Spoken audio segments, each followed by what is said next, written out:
And so what I wanted to share with you today is the really simple way to make your podcast sound super professional, but without spending a fortune. Am I picking up the sandwich, or is this a chemistry sandwich? This is just a chemistry sandwich. It's a Sunday and I'm editing a podcast.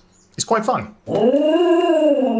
Zach, mate, I can't take you if you don't sit down. Come here, kick us if you sit.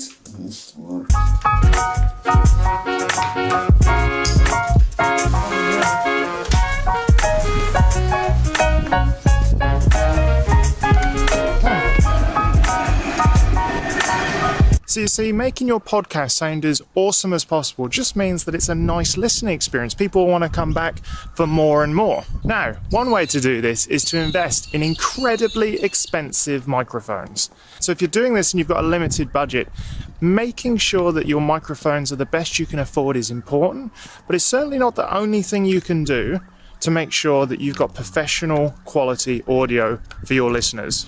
Now, there are a couple of little tricks to making sure that your podcast audio sounds great, but the one I'm about to show you, is by far the most important that I've found.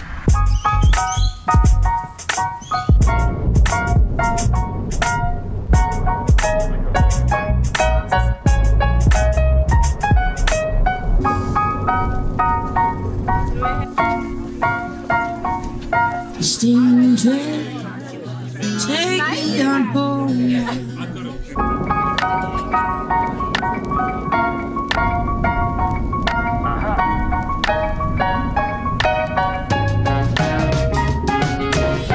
If you want your podcast sounding professional, you have to use a denoiser.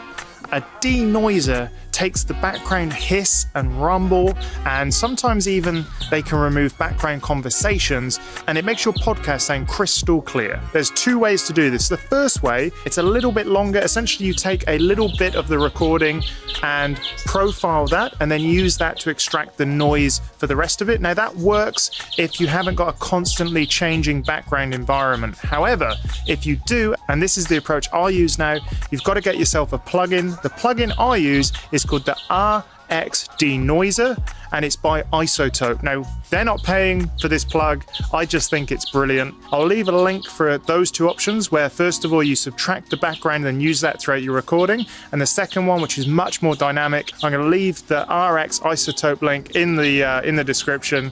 And yeah, let me know what you think. Let me know if there's any other questions you've got about podcast too. I've got to edit the rest of the podcast, get that off, and then Sunday night I'm relaxing.